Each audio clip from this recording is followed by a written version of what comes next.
Okay, so let's take a look at the beginnings of a framework that I've built for the Maptool VTT, and this is a framework for the old D6 Star Wars game. And so I'm just going to show you some of the capabilities and features that I've built into this thing, and uh,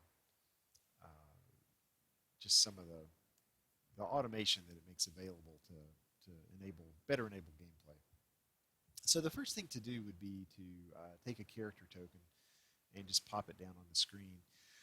And when you start Maptool, when you put down a new character, it inherits certain default properties, and we can define those properties so that it's customized, so that it's your character. You also have different stock characters that you can see over on the right here. I've already put down a couple of stormtroopers. So what I'm going to do with this guy is I'm going to give him some attributes. I've got macros built into this campaign window, which in Maptool you access your different windows via the window menu bar. So let's see. All right, so let's go ahead and give him some attributes, and I'll just put in a few things in here, whatever. Okay. Now then, the next step would be to give him a few skills. And for the purposes of this exercise, I'm not going to go nuts. I'm just going to give him one or two relevant skills here. So the first screen there, I could choose which attribute I wanted. It's got all 6 attributes listed. And then I can go through and put in up to 6 skills at a time. And again, for this, I'm just going to choose the basic, just one or two things. You can choose a skill that's listed. You can also just put in a skill name. So in the game, if you remember, you can do specializations. So I kind of like that for this guy.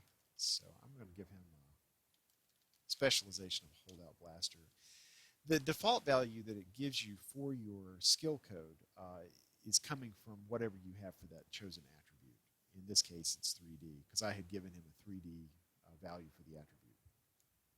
And of course, you can just make that whatever you want. And since this is supposed to look like Han Solo, I guess I should really give it a high number. Let's give him maybe a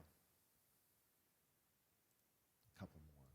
So I'm going to choose mechanical, just so you can get an idea of how this setting up works. So I guess he would be good with starship piloting, which actually I don't see it. Capital ship piloting, that wouldn't be him. I might need to go back and add that one. But anyway, there we go. Okay, now then, the interesting part we're getting closer to. Let's actually make him visible to players. And let's give him a weapon to shoot with. Let's give him a holdout blaster. Now then, I can choose a skill that I want to tie to this weapon.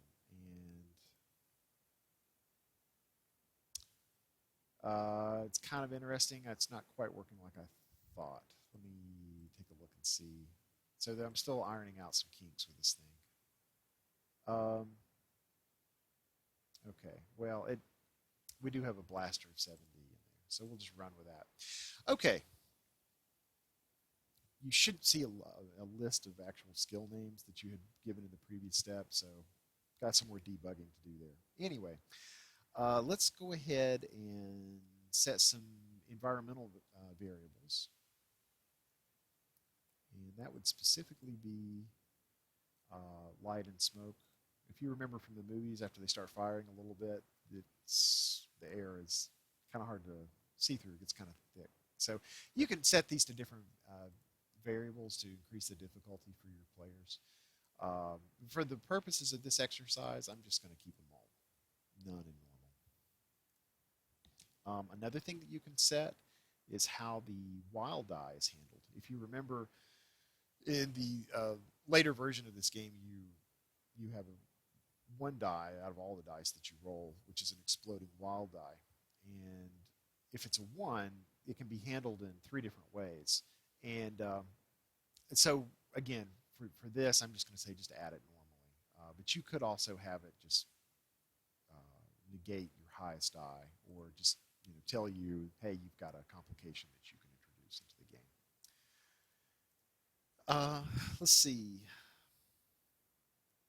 So what we want this guy to do is we want him to shoot at these two stormtroopers. And again, for purposes of this, let's just say he's using a force point. And I'll have an interface at a later stage here that would actually be a lot more pleasant to look at than this mess. But this is just setting a flag saying I've used a force point. And what this is going to do is it's going to double all of the skills that he uses. Another thing I want to do before I start firing, I need to indicate for each character how many combat actions are you going to take. Let's say he's going to take 2. And these guys are each going to take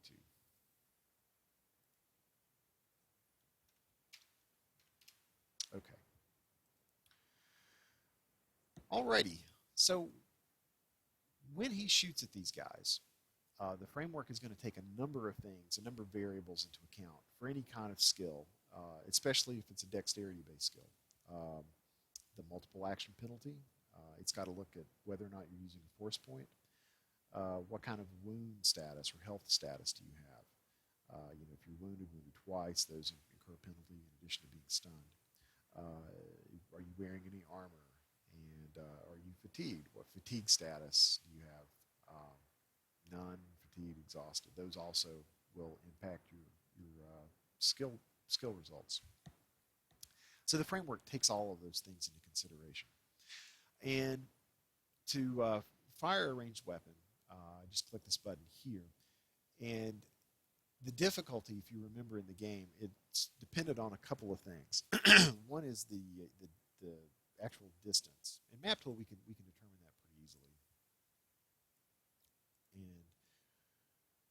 And when this thing is executed, it calculates the distance automatically for you. It also takes into account elevation. So if one character is elevated, and you can see that we have an elevation property built in to the framework here.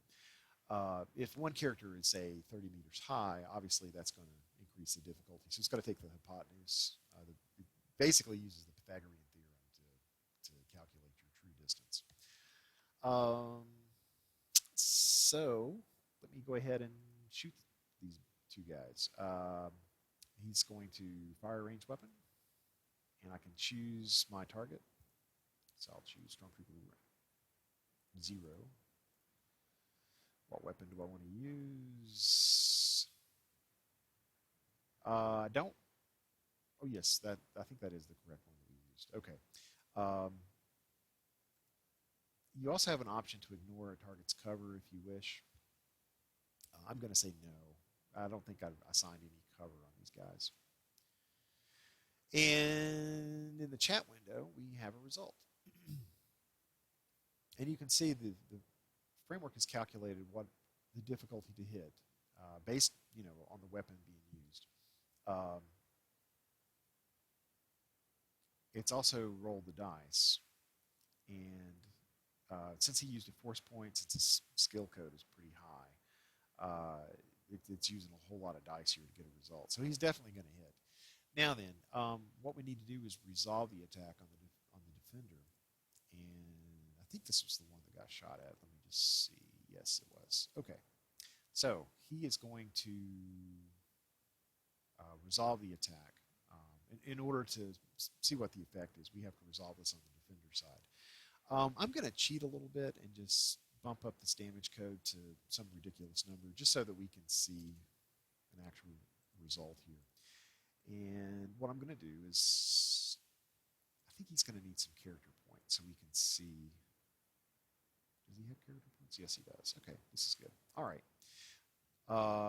Let's modify our defender then based on this attack. Should he take a reaction? I've got a dodge skill of 2D. The attacker rolled a 45. Yeah, unless he gets really lucky, he's not going to be able to dodge this. But let's, go ahead and use character points anyway. So this will tell you why you're getting this prompt. And this is a reaction roll, a dodge for the stormtrooper. And again, just a rules reminder on these 2 lines. And let's say I'm going to go ahead and use 1 character point. Okay. Now then, it tells you, okay, you've rolled 4 so far on your character points. And for your dodge result, you have a total result of 11. Remember, you can use up to 5 for a reaction skill. And it's telling me it's modified the selection. So I can only go up to 4 now. Now let's go ahead and do 2 more. And keep in mind, it's using the wild die for these as well. Okay, so now I've got a total of 23. I'm going to stop there. Now then, I've got a strength check. It's rolled damage for the weapon. It's got a 36. That's really high. So he's rolled a total of 8 for his strength. Do we want to use character points to resist the damage? Might not be a bad idea. Let's go with 2. And what's happened here, we can see that the Maptool has states that you can define. And states are used for things like wound status or if you're fatigued or whatever. So there's a number of states that have been assigned to this token. And I'm just going to show you the states real quickly. And here they are. These probably look familiar to you. So this guy was dead. He's also been knocked, he's unconscious, obviously, and he's knocked prone. Now, technically in the rules, this guy would fire back. I'm not really going to do that. But one thing I am going to do is just modify his cover so I can show you that. You can give cover to individual targets, and keep in mind the cover should be relative for this character versus that character. So when another character fires at a target, you always have the option to say ignore the cover. And you can choose the level of cover that you've got and how strong the body strength of that cover. Let's just say it's 4th. So this will increase the difficulty. If the weapon hits the cover, then we see how much damage the cover takes and how much of that damage gets absorbed.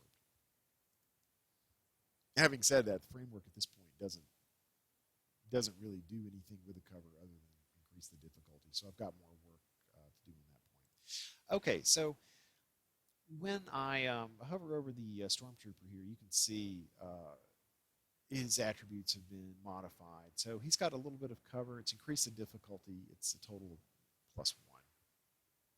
The cover has a strength of 4. Okay, so I'm going to go ahead and do the second shot. And I'm going to say fire a ranged weapon. I'm going to hit the other Stormtrooper.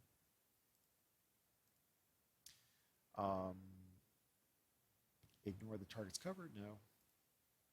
And what did I get? The distance was 11 meters, difficulty 16. Wow, I rolled a 54. So that's a definite hit. And again, I'm just going to bump the damage up just a little bit.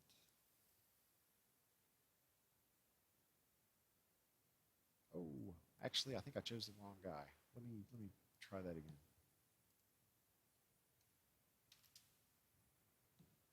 Okay, so I'm going to shoot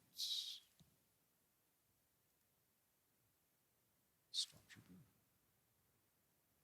Well, I can't remember which one is which. I want Stormtrooper 1, so let's try that again. Okay. Okay, so definitely hit. And I'm just going to cheat again just for purposes of demonstration. This is a 5D damage. And let's resolve this attack. Let's don't even fool with the reaction. And okay, so for the strength, he got a 20. He's got a total of 8. Let's go ahead and do 1. What I want to do is get a different result than dead. So he's got a total of 9 now. Wow, that's not impressive. He's got a 20. Okay, well, I think he might come away stunned. Let's see. And no, he didn't, because if the strength roll meets the damage, then you're okay. Let's just try it one more time, just to.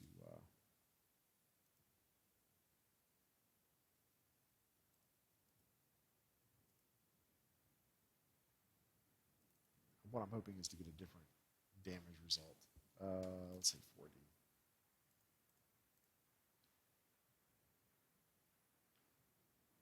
And I've moved my campaign window over to the other screen in case you were wondering. Defender attacked. Should he take a reaction?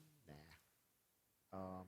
Okay, so he's got a total of 15. Okay, well, it's just not going to do it this time. But let's try again.